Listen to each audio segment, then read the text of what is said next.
Training like a bodybuilder is not optimal for testosterone, so from a testosterone standpoint, there is a more specific way that you need to train. If you want to be a bodybuilder, go watch someone else, but for me personally, I optimize for testosterone. Over quite a long time of refinement, I've built this system for training for testosterone specifically. Are you still going to build muscle? Yes. You're going to get strong? Yes. I'm going to run you through the split, how to structure a workout, and just principles as well for training for testosterone specifically. And this is a lot of information that I wish I had at the start, and I would have made much more progress like this. The split. But first of all, we've got to understand is I'm not an all-powerful being of truth that you have to listen to. This is a way to do it. Are there other ways to do it? Yes, but this is what works for me personally. I'm going to share it with you. The split that I have found to work the best is upper, lower. Mixed in with cardio as well. So you would do, say, starting on Monday, it would be upper, lower, and then you'd have rest here, or LISS cardio, which is low intensity, steady state cardio. This is like just walking, really, or very slow jogging, depending on how fit you are. And then you'd have upper, lower. So that'll be on Thursday, then Friday. And on one of these days, you're chucking some cardio after the workout, whether that's going on the Stairmaster, or maybe you do like 10-minute like HIIT workout on like the ski erg or on the treadmill, for example. And then on Saturday, you'd have LISS cardio or normal cardio. And then Sunday is a complete rest. What you want to be doing is throwing in as much low intensity steady state cardio as you can in basically every single day, with maybe 2 high intensity cardio sessions in the week as well. It's basically walking 10,000 steps a day.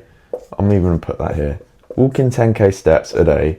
You want to be in the gym 5 days a week, 4 to 5 days a week, and you want to chuck in 2 cardio sessions where you get your heart rate up. And this is what has worked for me. Obviously, if you're not as fit and you're just getting into it, you can just stick with the upper, lower and walk instead of doing all these HIIT workouts and stuff. And it depends on how well you can recover. If you're not recovering well, if you're not sleeping properly and doing the right things and putting the right food in your body, it's not going to be sustainable.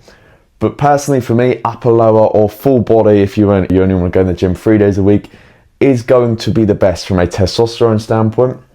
But the most important thing is the exercises we actually do, because for example, just doing normal bicep curls and isolation exercises like on your chest, they're great for bodybuilding, great for building muscle, but from a hormonal response standpoint, they're not great. So what we want to be doing is, for the majority of the workout, focusing on big compound movements that recruit multiple muscle groups, fast twitch exercises, Olympic lifts. And I'm not going to give you a workout. What I'm going to do is I'm going to show you how you can structure one so you know how to build your own workouts, which is much more valuable. You want to start off with low intensity, low reps. This will be deadlifts, squats, or bench press. And you will pick one of these to start your workout. Every single workout I do is either start with deadlifts, either start with squats, or start with bench press. These are because they are big, heavy compound movements. They recruit multiple muscle groups. These two especially are fantastic for testosterone. And you don't want to be doing these at the end of the session because they are very, very taxing. You need to have 100% to give. You start off with these and they'll be in the, not 3, more like 4 to 8 maximum rep range. More like 4 to 6, but you want to go heavy. You can do like all 5 sets of 5 is a pretty common one. But that's how you want to start your workout. Low intensity, so lots of rest, and low reps as well, going very, very heavy. The next one is high intensity, low to moderate reps. These are going to be more your explosive lifts, your more Olympic lifts as well. I'm just going to write Olympic. I'm not going to write out absolutely every Olympic lift, will be here forever. Clean and jerks, hang clean and press, power cleans, for example. Fast movements where you're moving a pretty heavy weight at a good speed and it's explosive and it gets your heart rate up, and you don't want to be resting for ages, and you'll be anywhere from like the 6 to 8 rep range is going to be ideal for that. And this also includes things like sled work, so the sled pushes, sled pulls. It's also going to include carries. Think powerful, think functional strength, explosive box jump type movements is what you're going to be doing after this. And for this, so you're going to pick one compound exercise. You're going to pick around two of these more high intensity, low to moderate rep exercises that are explosive. And then you move on to more hypertrophy work because I don't skip this stuff, I just don't prioritize it. This is going to be 6 to 12 rep range, and it's just going to be your isolations, for example, like bicep curls, tricep extensions, chest flies, for example, isolating the muscle at good intensity. And then you'll just end with like finishes. This can be like your abs or your traps and your core, and also just like pump chasing as well, just doing drop sets and picking up light weights, and that can be like accessories, or you can just be literally just chasing a pump. But that is a great way to structure a workout if you prioritize mainly these two, the low intensity heavy compound lifts, and you prioritize the Olympic lifts and the explosive stuff. And then you can finish off with your hypertrophy and do finishes and structure it in a way of being an upper lower split. It works very nicely, and I've stuck to it for a very long time. And I've tried it every single split for me personally and what works. And from a testosterone standpoint, this is going to be optimal.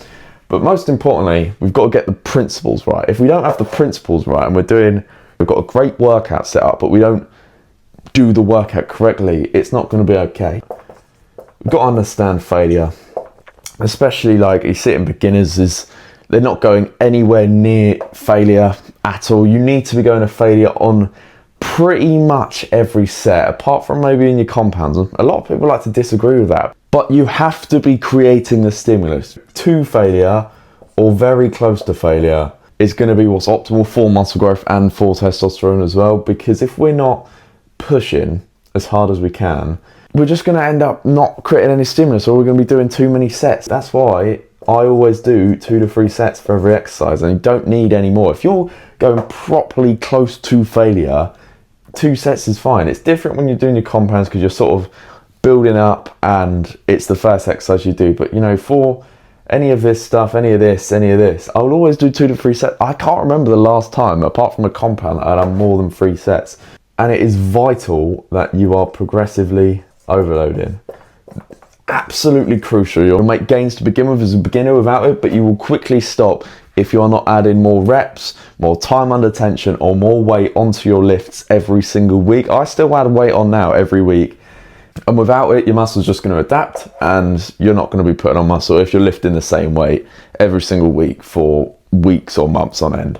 And they're 3 essential principles, but most importantly is you have to be consistent. Don't follow this if you can't be consistent, because I would rather someone be consistently bad or consistently mediocre than be sporadically good and go to the gym really intensely for a month and then take a month or 2 months off. Just be consistent. This is just an optimal way to do it, but realistically, the most optimal thing for you is the thing that you stick to. But this is how I personally structure my training at the moment, and it works really well for me. It makes me feel good, makes me feel strong, rapid strength gain, I build muscle. It's pretty simple, but I wish I had this at the start, because obviously when you're a beginner and you just do it as you go along, you make years and years of mistakes. But if you want a full system to naturally optimizing your testosterone, getting in shape, having a complete roadmap built out for you with your diet and your lifestyle, go and check out my one-to-one coaching program in the description, because I will build out a complete roadmap based off your blood work and also your current situation. So go and check that out if you're serious about fixing your health. But I hope you enjoyed this video, and I hope you found some value from it. I will see you in the next one. Goodbye.